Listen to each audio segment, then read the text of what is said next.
Thank you, Archbishop. Greetings. You don't say anything? I heard nothing.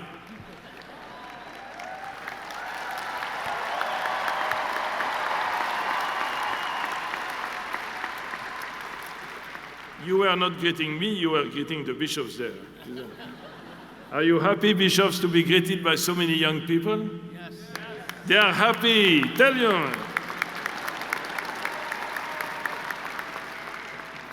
I find the priest a bit too calm today, you know?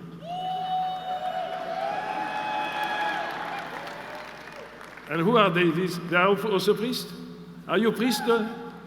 Why are you so silent? And next to the priest, I have so many good sisters there. You know, you see them?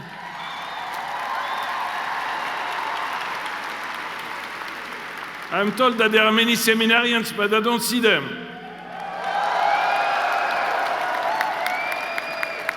Well, and you, the young people, very happy to be with you. Thank you for coming. It's a great day. Nothing, silence. So dear young people, and when I say young people, I speak to everybody, isn't it?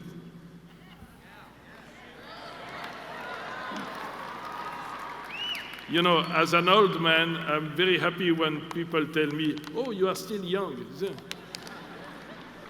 So as the Apostolic Nuncio, you know, the Nuncio is the personal representative of the Holy Father in this country. I'm very happy to be here at the Capital One Arena on this day on which you give thanks to God for the gift of human life and during which we participate in the annual March for Life, showing our solidarity with the unborn in the throwaway culture. You know, in 2013, when Pope Francis was elected, he said, and these are words for Francis, I think they are important. The victims of this culture are precisely the weakest and most fragile human beings, the unborn, the poorest, the sick and elderly, the seriously handicapped, etc. And the list is very long, we know that, who are in danger of being thrown away, expelled from a system that must be efficient at all costs. End of quote. And then 5 years later, remembering the 17th anniversary of the United Nations Universal Declaration of Human Rights, a very important document, the Holy Father remarked, and I quote again, these are also very interesting words. As at a distance of 70 years, it is painful to see how many fundamental rights continue to be violated today. First among all of these is the right of every person, every human person, to life, liberty, and personal security.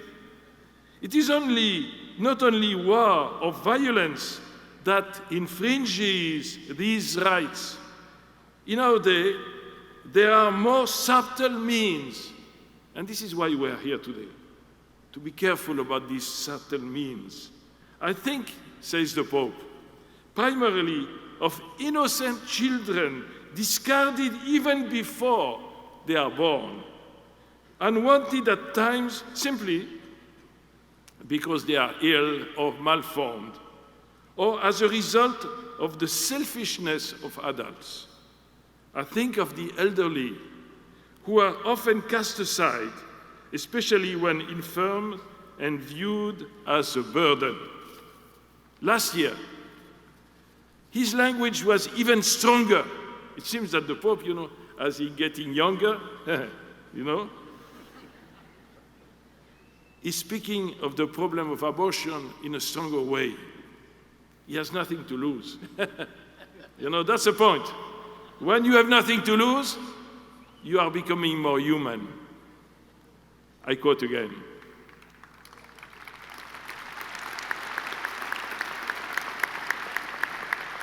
Precisely, because this is a question of humanity. It is not an ideological problem. We don't fight for an idea. We fight for the future of the human being. That's it.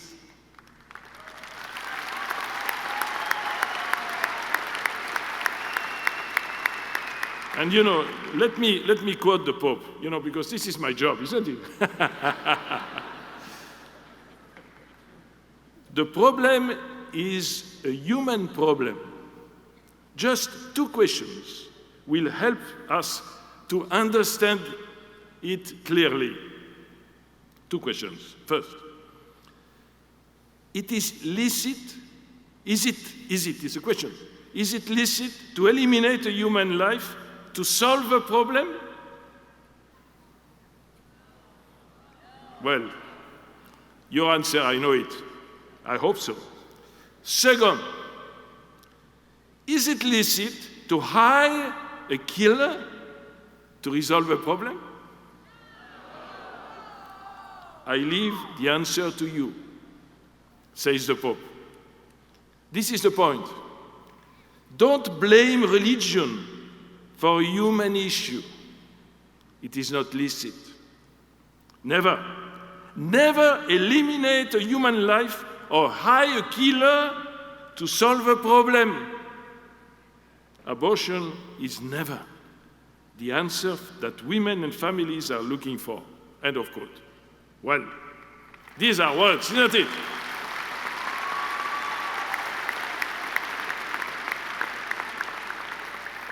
I tell you, this is why I like the Pope. Because, he does not mind his words, and we should be the same. Thank you for the Pope, and thank you for us.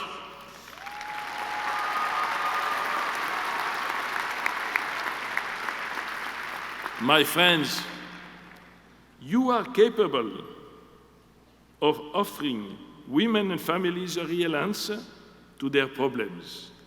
And the answer is love. You are capable of giving yourself to the defense of human life in all its stages. The Holy Father is close to you and believes in you, and in spirit he marches with you for life.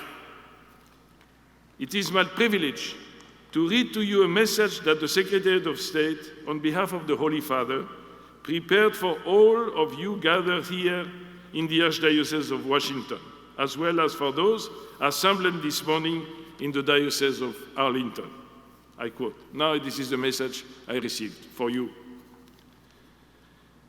His Holiness Pope Francis sends cordial greetings and the assurance of his prayers to the many young people from throughout America gathered in the Archdiocese of Washington and the Diocese of Arlington for the annual March for Life, with gratitude for this eloquent witness. His Holiness trusts that Almighty God will strengthen the commitment of all, especially the young, you, us, to overcome the scourge of abortion, to respect the inviolable dignity of human life, and to ensure its adequate legal protection.